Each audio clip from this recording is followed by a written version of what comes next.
오늘 이 시간은 응답받는 믿음, 응답받는 믿음이라는 제목으로 말씀의 은혜를 나누도록 하겠습니다. 앞에 그림을 보시면 한 아이가 쓰러져 있습니다. 아파서 쓰러져 있는 것이 아니라 귀신에 들려 쓰러져 있는 것입니다. 그리고 그 옆에, 아이 옆에 앉아 있는 사람은 그의 아버지입니다. 사람들에게 도움을 요청하고 있습니다. 그런데 오른쪽에 서 있는 사람들은 예수님의 제자들입니다. 이 제자들은 도와는 주고 싶은데 할 줄 아는 것이 없어서 당황하고 있습니다. 왼쪽에 서 있는 사람, 또 왼쪽 뒤쪽에 보면 사람들이 막 달려오고 있죠. 이 사람들은 구경꾼들, 군중들입니다. 그래서 예수님의 제자들, 예수님이 어떻게 하는지 보자 하고 구경을 하고 있어요. 그래서 이 그림에 세 부류의 사람이 있죠. 첫 번째는 아버지입니다. 아버지는 어떻게라도 해달라고 절박한 심정으로 제자들과 예수님께 부탁을 하고 있어요. 그리고 제자들은 어떻게 해야 하지?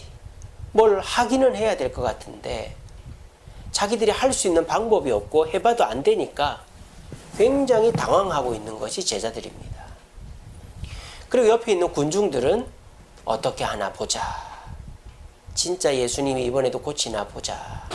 구경을 하고 있는 것입니다. 그래서 이 그림 속에 등장하는 사람들의 공통된 생각이 뭡니까? 바로 어떻게 라는 것이죠. 어떻게 좀 해주세요.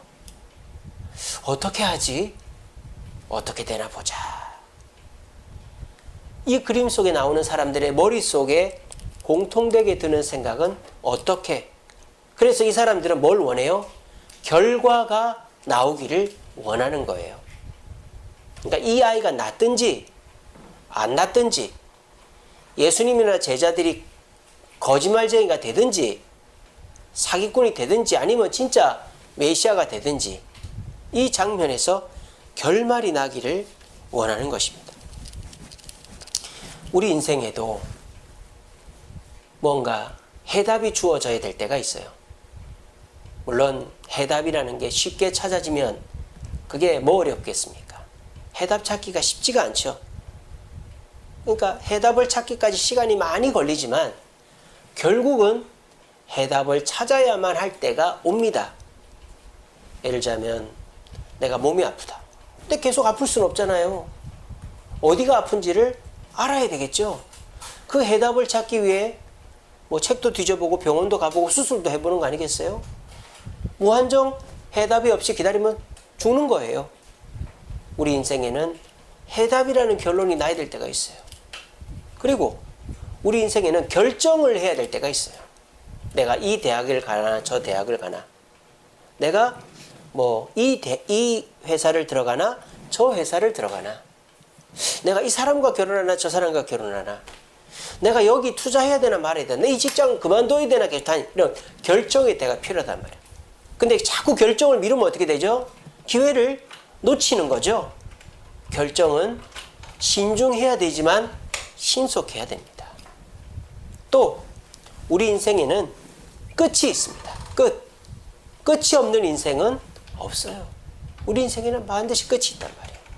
이처럼 우리는 결정해야 하고 또 해답을 찾아야 하고 끝을 맞이해야 된다 이 말이에요. 그런데 우리가 예수 믿는 이유가 뭡니까? 해답을 찾고 바른 결정을 하고 끝을 알기 위해서 예수 믿는 거 아니겠어요? 저는 그렇습니다. 여러분들은 어떤지 몰라도 저는 궁금합니다. 인간이 어떻게 태어났고 어떤 존재고 어떻게 살아가고 어떻게 될 것인지 저는 그 해답을 알고 싶습니다. 그리고 저는 결정장애 이런 거 없습니다. 어떤 사람들은 뭐 짜장면을 먹을까 짬뽕을 먹을까 뭐 고기를 먹을까 냉면을 먹을까 저는 그런 고민이 없어요. 저한테 물어보십시오. 저는 단박에 얘기해 드립니다. 물론 그러고 후회하는 일도 많이 있지만 저는 고민을 잘 안 합니다. 저는 결정을 내리는 거를 빨리빨리 하는 스타일인데, 그러다 보니까 결정을 내려야 될 때에 결정이 빨리 나는 걸 원하고, 그래서 주님께 물어보죠. 그래서 주님께 묻고 결정을 합니다. 그리고 저는 제 인생의 끝이 어떻게 될까를 항상 생각하고 있어요. 그래서 제가 이제 목회를 하면서 5년, 10년, 20년 은퇴하고 죽을 때까지 천국에서 어떻게 살 것인가에 대해서 끊임없이 생각을 합니다. 저는 여러분들은 어떤지 몰라도 저는 제 인생의 해답을 찾고 싶고, 결정할 때 결정을 빨리 하고 싶고, 제 인생의 끝을 알고 싶어서 예수를 믿습니다. 그래서 저는 그런 예수를 믿어서 해답을 찾을 때도 있고 결정을 잘 내릴 때도 많고 인생의 끝을 알고 있습니다. 여러분들도 그렇게 되기를 바라요. 왜? 세상 사람들은 그걸 잘 못하기 때문에요. 확신이 없거든요. 믿음이 없거든요.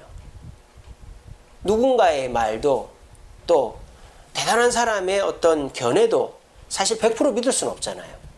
그러니까 세상 사람들은 결정장애에 빠지기가 쉬워요. 근데 우리는 예수 믿는다는 것 자체가 어떻게에 대한 것에 대해서 해답을 찾고 결정을 빨리 하고 끝을 아는 존재가 우리들이기 때문에 우리가 예수를 믿는다. 근데 안타까운 것은 뭐예요?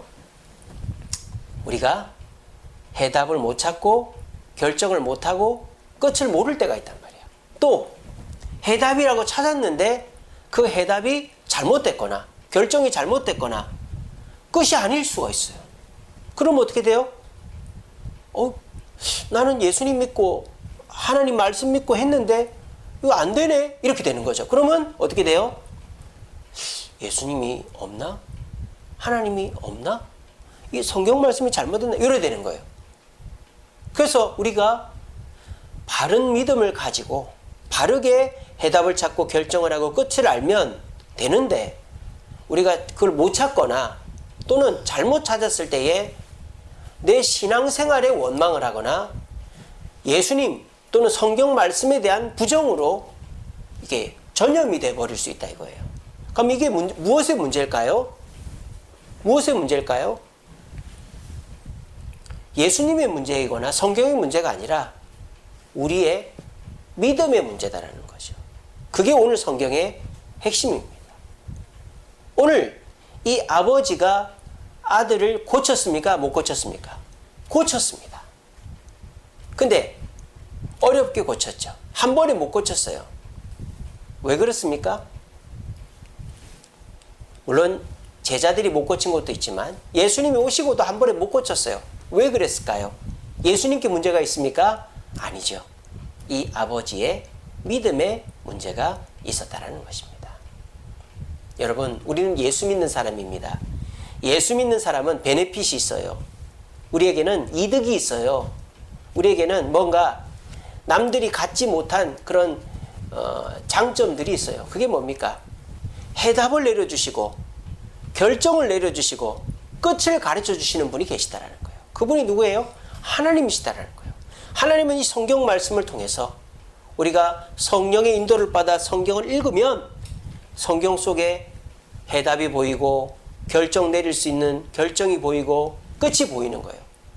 그렇게 해서 우리가 해답을 찾고 결정을 내리고 끝을 알면 세상 사람들처럼 당황하지 않고 불평하지 않고 자유하며 기뻐하며 살아갈 수 있는 거예요. 그런데 우리가 예수를 믿으면서도 기도를 하면서도 해답을 찾지 못하고 결정을 쉽게 내리지 못하고 끝을 알지 못하고, 또는 해답과 결정과 끝을 찾았다고 해도 그것이 잘못되었을 때 그것은 하나님이나 성경의 문제가 있는 게 아니라 내 믿음의 문제가 있다는 거예요.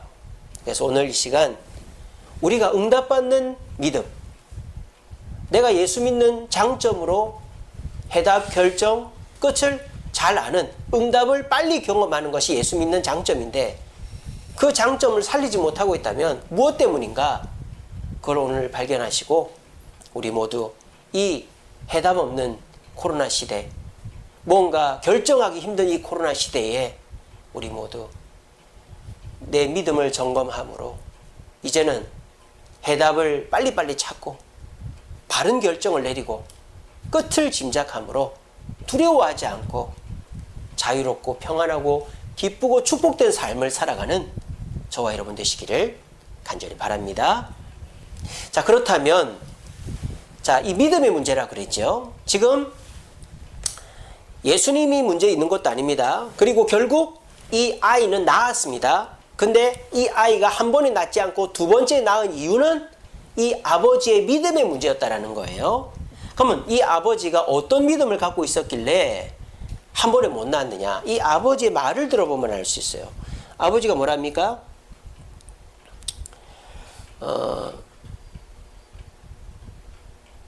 22절에 보시면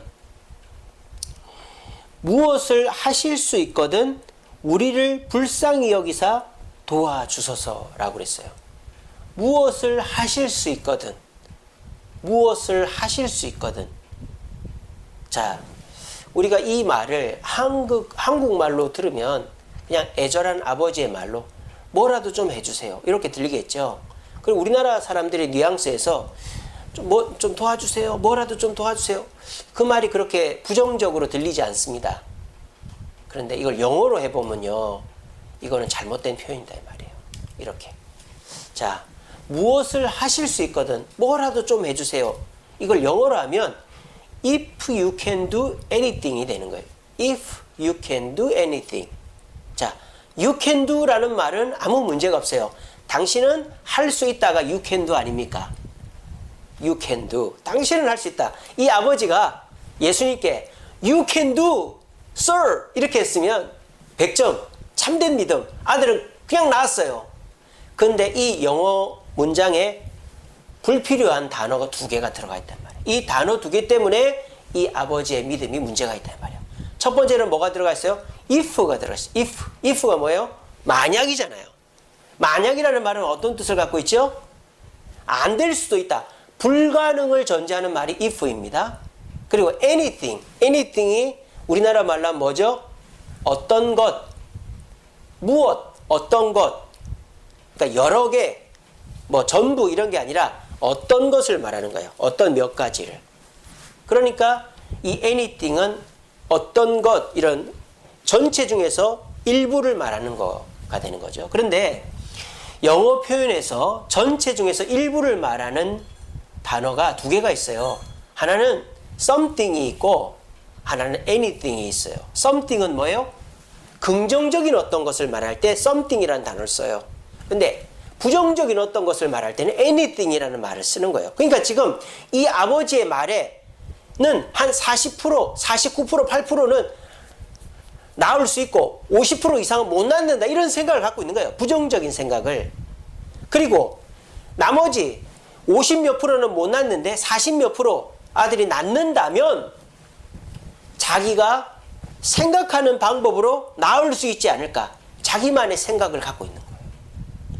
그래서 이 아버지의 믿음이 잘못된 이유는 불가능을 전제하고 있고 방법을 한정짓되 자기의 생각에 동의가 되는 그런 방법으로 하실 수 있거든 해달라 이 말이에요. 그래서 이 아버지의 지금의 믿음은 어떤 믿음이죠? 동의하는 믿음이다라는 거예요. 동의하는 믿음. 내가 동의가 되는 방법으로 내 아이를 낳게 해주세요. 그렇게 못할 수도 있겠지만 이런 식으로 예수님께 얘기를 한 거예요. 이 얘기를 들었을 때 예수님이 알았다 내가 낳게 해줄게 이렇게 하지 않았죠. 야단을 칩니다. 이 아버지한테. 할 수 있거든이 무슨 말이냐라고 그랬습니다.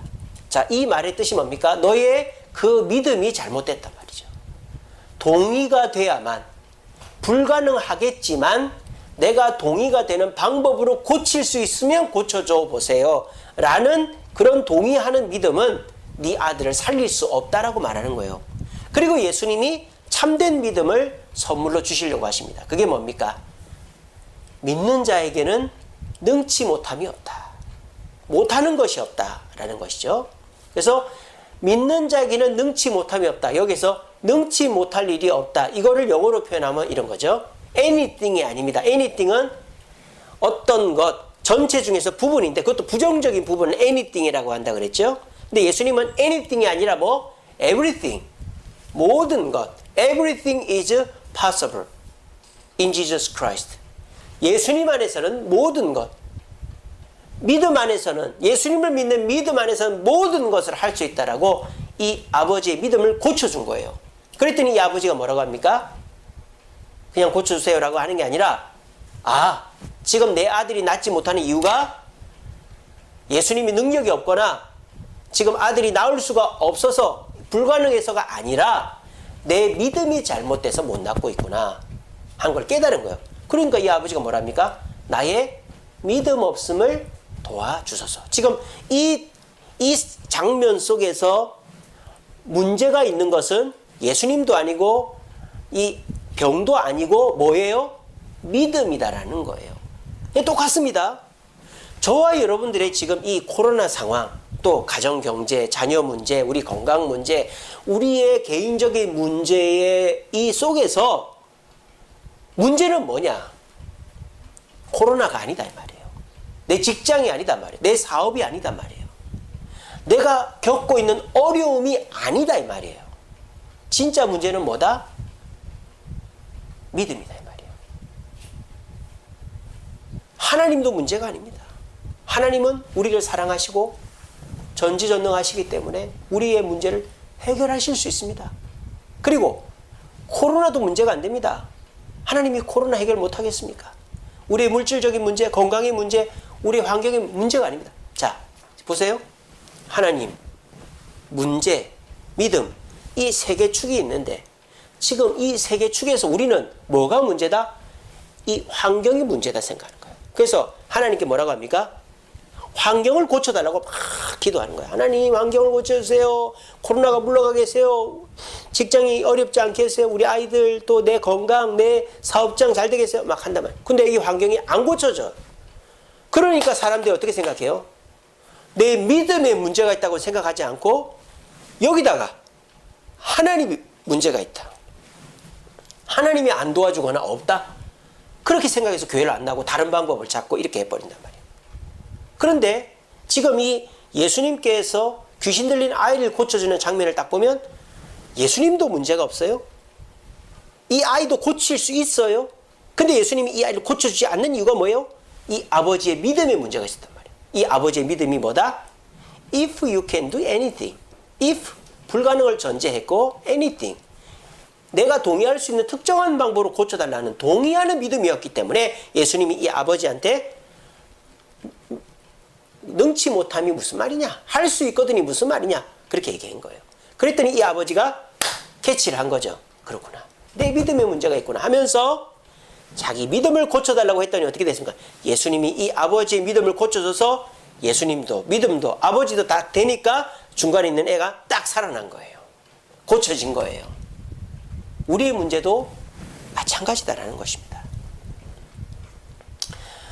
아이고 목사님, 그러면 동의가 되지도 않는 거에 맹목적으로 광신적으로 하란 말입니까? 저 사랑제일교회처럼 그냥 정광훈 목사 믿고 거리로 나가고 그렇게 하란 말입니까? 아닙니다.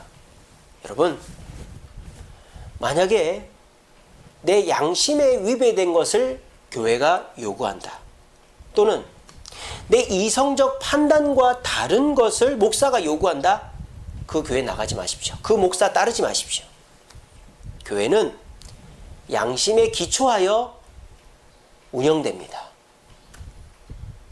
막 집을 팔아가지고 교회도 헌금하고 전셋집 살아라. 옛날에는 그랬을지 몰라도 지금은 그렇게 안 하죠. 뭐 네가 직장 포기하고 교회에 헌신해라. 이러면 그건 이단인 거 신천지나 그렇게 하죠. 또 목사가 병원 가지 말고 기도만 하세요. 뭐 이거는 뭐 이런 거니까 이렇게만 하세요.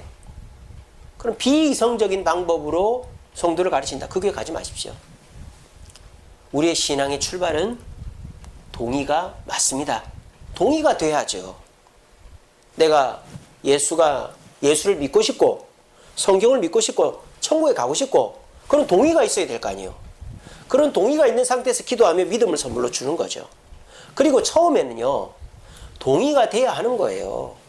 여러분 군대 가면 어때요? 훈련을 합니다. 훈련하기 전에 뭐래요?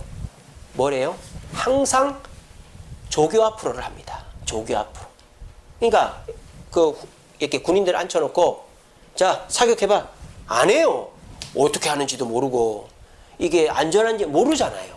근데 조교 앞으로 해가지고 선임이나 조교가 자세 잡고 땅 쏘면 맞는다 이 말이에요. 그러면 저게 되네? 그렇게 해서 하는 거예요. 이게 뭐예요? 처음에는 동의가 돼야 하는 게 맞다 이 말입니다. 저는 지금 동의하는 믿음 자체가 잘못됐다고 말하는 게 아니에요. 근데 문제는 뭐예요? 동의하는 믿음에 머물면 안 된다는 거예요. 오늘날 사람들이 너무 똑똑해요. 옛날 사람들은요, 그렇게 똑똑하지 않고, 그렇게 이제 자기 자신도, 내가 그렇게 똑똑하지 않다. 그렇게 생각을 한단 말이에요. 그러니까, 남이 나한테 알아듣기 좋게 얘기하고, 그 사람의 말이 한두 번 맞으면, 그 사람 말대로 해요. 옛날 그 동네 보십시오. 옛날에는 글씨를 잘 쓰는 사람이 없었어요. 그래가지고 대필해 주는 사람이 있었잖아요. 그래서 가가지고 글씨 좀 써줘. 뭐 이름 좀 지어줘. 그럼 그 사람이 뭐라고 하면 다 믿는 거예요. 그러니까 옛날 사람들은 자기가 많이 알지도 못하고 남이 한두 번 나한테 신뢰를 주면 그냥 믿는 거예요. 근데 요즘 사람들은 어떻죠? 일단 똑똑합니다. 우리나라 대졸 퍼센트가 한 70% 된다 그러죠? 우리나라 젊은 사람들 대부분 다 대졸이에요. 그러니까 책을 읽을 줄 알고 글을 쓸 줄 알고 자기 생각을 조리 있게 말할 수 있는 사람들이란 말이에요. 그러니까 우리나라 사람들은 만만하지가 않은 거죠. 그러니까 우리나라 국민들이 현명한 거예요. 그러니까 우리나라가 빨리 민주주의가 정착될 수 있었던 것은 교육열이 높았기 때문입니다.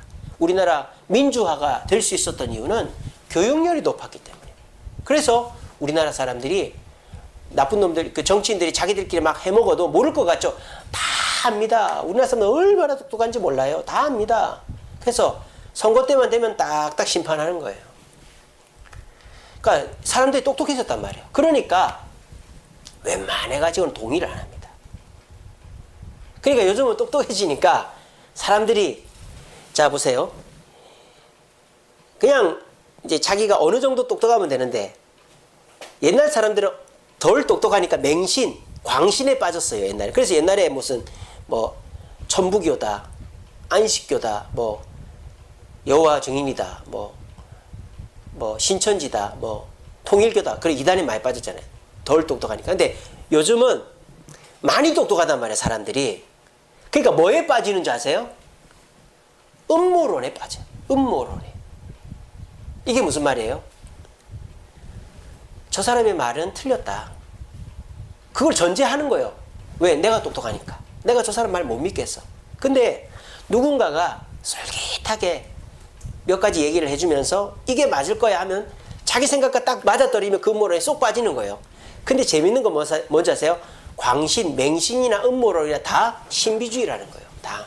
근거가 부족하고 다 끝을 모르는 거다 이 말이에요. 그러니까 너무 멍청해도 안 되고 너무 똑똑해도 안 되는 거예요. 그러면 사람들이 광신에 빠지거나, 그래서 그 이단들 보면요, 대학 교수들도 많아요. 뭐 정치인들도 있어요. 그 사람들이 뭐 표들로 가는 게 아니라 진짜 그걸 믿어서 그렇게 하는 거예요. 그게 왜 그렇습니까? 자기 그 머리에 그 사람의 어떤 그 아이디어가 딱 맞아 떨어지면 음모론에 빠지기 때문에 그런 거예요. 그래서 우리의 신앙생활의 출발은 동의로부터 출발하는 거 맞습니다. 근데 거기에 머물면 안 된다는 거예요. 예를 들어 볼까요? 자, 우리 이 지구가 이렇게 지구 대기권 안에만 한 5천 뭐 몇백 년을 지냈단 말이에요. 거의 6천 년을 지냈단 말이에요. 지구 안에서. 근데 우리 지구인들이 하늘을 보면 해가 있고 달이 있고 별이 있단 말이에요. 항상 그걸 동경해 오죠. 아, 저기 지구 밖은 어떤 세상일까? 그러니까 사람들이 그런 마음은 있는데 두려우니까 누구 하나 엄두를 안 내는 거예요. 지구 밖에 나가려고. 근데 수학자들이 연구하고 과학자들이 개발해가지고 이 정도의 물건을 이 정도의 크기로 만들어서 이 정도의 속도와 뭐로 쏘아 올리면 대기권을 뚫고 지구 밖에 갔다가 돌아올 수 있겠다. 또 그거를 여러 번 실험을 했단 말이에요. 그래서 그거를 얘기를 해준단 말입니다. 그랬을 때 그거를 믿고 예, 제가 그 우주선에 타겠습니다 하는 사람은 암스트롱처럼 달에 갔다 오는 거예요. 근데 그 말을 어떻게 믿어? 우주 가서 방사능에 노출돼서 암 걸리고 죽으면 어떻게 돼? 못 믿는 사람 우주 죽었다 깨어나도 못 가는 거예요. 제가 지금 무슨 말 하는지 알겠어요? 우리 신앙생활이요, 우주를 갈 수 있는 신앙생활이란 말입니다. 누구 말을 믿으면? 예수님의 말씀 믿고 성경을 믿고 성령 인도를 받으면. 근데 내 머리로 동의가 안 돼요. 옛날 사람들은 지구가 네모나다 평평하다 그랬다면 그런 사람들은 절대 못 가죠. 바다도 못 나갔는데. 왜? 지구가 평평하니까 떨어지니까. 내 머리로 동의가 안 되는 사람은 발견을 못해요. 새로운 세상을 못 가요. 마젤란, 지구가 둥글다라는 자기만의 확신을 가지고 가가지고 믿음을 가지고 가서 이렇게 갔잖아요. 마찬가지입니다. 내 동의의 한계에 머물러 있는 사람은 절대 그 신앙이 성장할 수도 없고 더 큰 것을 경험할 수가 없다라는 거예요. 오늘날 성도들이 그렇습니다.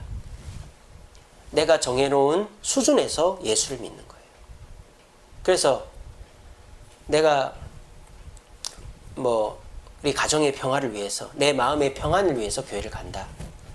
근데 내가 교회 다닌다라는 거를 남들한테 얘기를 해야 되고 또 남들한테 전도를 해야 되고 또 내가 돈 쓰기도 바쁜데 내 월급에서 10분의 1을 떼서 교회에다 갖다 바쳐야 되고 또 사람들한테 내가 예수를 믿어가지고 이런 행복하다라는 거를 간증해야 되고 그거 싫다 이거예요. 그렇게 하면 어떻게 돼요? 그 사람은 내가 동의가 되는 수준 이상의 것을 얻을 수 없다 이 말입니다. 그러면은 이 아버지가 아들을 고치러 왔지만 아들을 못 고치고 가는 것과 똑같은 일이 되어버린다는 거예요. 그 비슷한 얘기가 이거죠. 누가복음 8장에 나오는 회당장 야이로의 딸을 이야기입니다. 자, 보세요. 이 회당장 야이로의 딸이 병에 걸렸어요.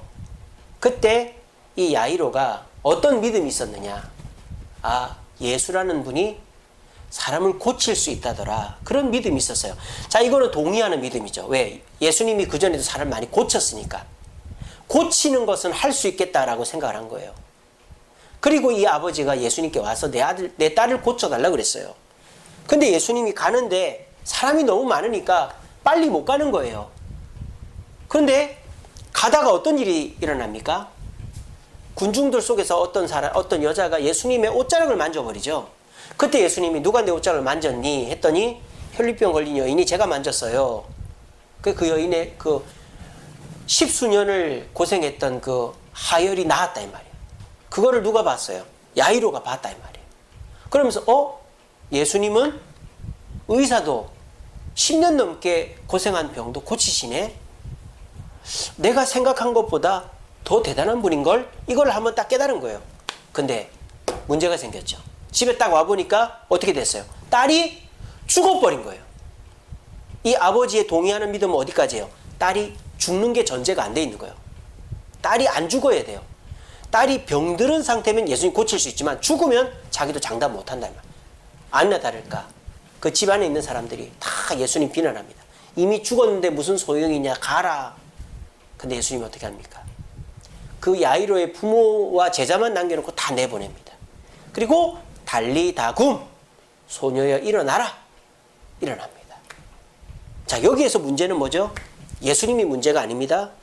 소녀는 살아났으니까 환경도 문제가 아닙니다. 무엇이 문제였습니까? 야이로가 문제였던 거예요. 야이로의 무엇? 믿음. 그러니까 예수님이 그것 때문에 일부러 천천히 오시고 혈류병 걸린 여인의 사건을 경험케 하신 거예요. 우리도 마찬가지입니다. 지금 이 시간 말씀을 듣는 저와 여러분, 코로나가 문제가 아닙니다. 여러분 직장, 자녀, 사업, 건강이 문제가 아닙니다. 여러분의 믿음이 내가 동의가 되는 선에서 신앙생활을 하고 있다면 그게 우리의 발목을 잡고 우리의 문제를 해결하지 못하고 있는 것입니다. 여러분, 우리 신앙생활은 동아리 가입하는 것이 아닙니다. 취직하는 것이 아닙니다. 우리 인생을 바꾸는 거예요. 제가 이번 금요기도회 때 존재의 변화라는 제목을 설교했어요. 그래서 낙타가 바늘기에 들어가는 것이 부자가 천국 가는 것보다 어렵다. 근데 하나님은 하실 수 있다. 이 말씀 설교했습니다. 자, 여러분, 낙타가 바늘에 들어가는 거는 어려워요. 근데 사람들은 어떻게 생각해요? 내가 동의가 되는 방법으로 하겠다. 그게 뭐예요? 바늘 귀가 낙타만큼 커지는 거예요. 우리 그렇게 기도하고 있는 거예요. 하나님, 내 사업이 잘 되면 하나님 믿을게요. 내 자녀 대학 학교 가면 하나님 믿을게요. 내 건강이 나오면 하나님 믿을게요. 바늘귀가 커지기를 그거 안 된다 이 말이에요. 그런 식으로 동의하는 믿으면 안 된다 이 말이에요. 어떻게 된다? 내 존재가 바뀌게 된다. 그래서 제가 그런 그림 보여드렸죠. 지난 금요기도회 실시간 스트리밍 한번 보세요. 바늘귀는 똑같은데 내가 작아지면 돼. 내가 포기하고 내가 순종하면 되는 거예요. 여러분, 우리 예수 믿는 건요, 그냥 내가 좀 재미가 없으니까 재밌는 동아리 가입해볼까? 내가 돈을 좀 벌어야 되니까 직장을 들어가 볼까? 요게 아니에요. 내 인생을 거는 거예요. 내 삶을 바꾸는 거예요. 여러분, 취직할 때 막 서류 면접, 또 단체 면접하고 맨 마지막에 최종 면접이 있습니다. 최종 면접 때 한 두세 사람 딱 앉혀놓고 회사의 사장, 중역들 앉아. 그때 질문할 때 꼭 빼놓지 않는 게 뭡니까? 자네, 우리 직장에 와서 어떻게 할 건가? 그때 뭐라고 해야 됩니까? 예, 월급 주는 거 봤어요. 예, 보너스 주는 거 봐. 이러면 떨어지는 거예요. 어떻게 해야 됩니까? 고백을 해야 되죠. 최선을 다하겠습니다. 목숨을 바치겠습니다. 그러면 합격되는 거예요. 여러분, 우리의 신앙, 우리의 믿음, 이것이 우리의 발목을 잡고 있다는 사실을 이 시간에 깨달으시길 바랍니다. 그리고 우리의 믿음이 동의하는 믿음을 넘어 참된 믿음, 응답받는 믿음이 되려면 두 가지를 해야 돼요. 첫째는 순종을 해야 돼요. 하나님의 말씀이라면 믿어버리세요. 근데 우리 하나님은요, 참 신사적이시고 참 좋은 분이에요. 강요하지를 않아요. 기다려주신단 말이에요. 성령이 어떻게 하신다? 말할 수 없는 탄식으로 우리를 위해 기도하신다. 이단들처럼 막 강압적인 부모처럼 이렇게 해! 그게 하나님 아니에요. 여러분, 혹시 교회에서 이렇게 해! 이렇게 하세요! 저렇게 하세요! 그런 교회 가지 마세요. 그런 목사 믿지 마세요. 저도 그렇게 안 합니다. 하나님도 그렇게 안 합니다. 하나님은 어느 목사한테, 어느 교회한테 그렇게 하라고 그랬습니다. 성도들한테 윽박 지르고 강요하라고 그랬습니다. 그런 거 없습니다. 교회는 그 사람이 동의가 안 되는 일을 하라고 해도 권면하고 기다릴 뿐이지 강요하고 닥달하는 것이 아니에요. 그런데 중요한 건 뭐예요?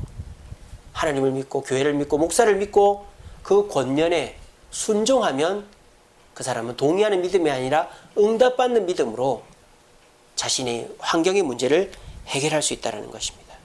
말씀을 맺겠습니다. 여러분, 동의하는 믿음으로는 절대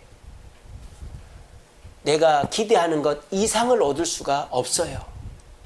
내가 기대하는 것 이상을 얻으려면 내 머리를 떠나야 되는 거예요. 내 머리로 다 이해되는 하나님이 하나님입니까? 그냥 내 머릿속에서 만들어낸 하나님이지. 우리의 동의하는 믿음이 참된 믿음, 응답받은 믿음으로 가려면 이 아버지처럼 순종해야 돼요. 그리고 고백해야 돼요. 나의 믿음 없음을 도와달라고. 여러분들도 마찬가지입니다. 주여, 내가 믿음이 없습니다.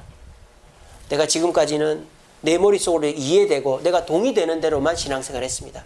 그래서 11조도 안 하고 봉사도 안 하고 남들한테 내가 예수 믿는 것 드러내지도 않았습니다. 하지만 이제 주님이 요구하시면 주님이 나에게 요청하시면 순종하겠습니다. 이제는 11조도 하고 예배도 빠지지 않고 봉사도 하고 남들 앞에 나 예수 믿는 사람이야, 내 삶이 바뀌었다라고 당당하게 얘기하고 내 존재를 드러내겠습니다. 고백하겠습니다. 주여, 나에게 참믿음 주셔서 내 문제도 해결받을 수 있는 축복을 허락하여 주옵소서. 기도함으로 이 코로나도 이기고 앞으로도 문제가 아니라 내 믿음이 문제라는 생각 가운데서 나를 갈고 닦아 어떤 문제도 넘어갈 수 있는, 왜? 하나님은 어떤 것도 해결할 수 있으니까 어떤 문제도 넘어감을 체험하는 저와 여러분 되시기를 간절히 바랍니다. 우리 찬양하겠습니다.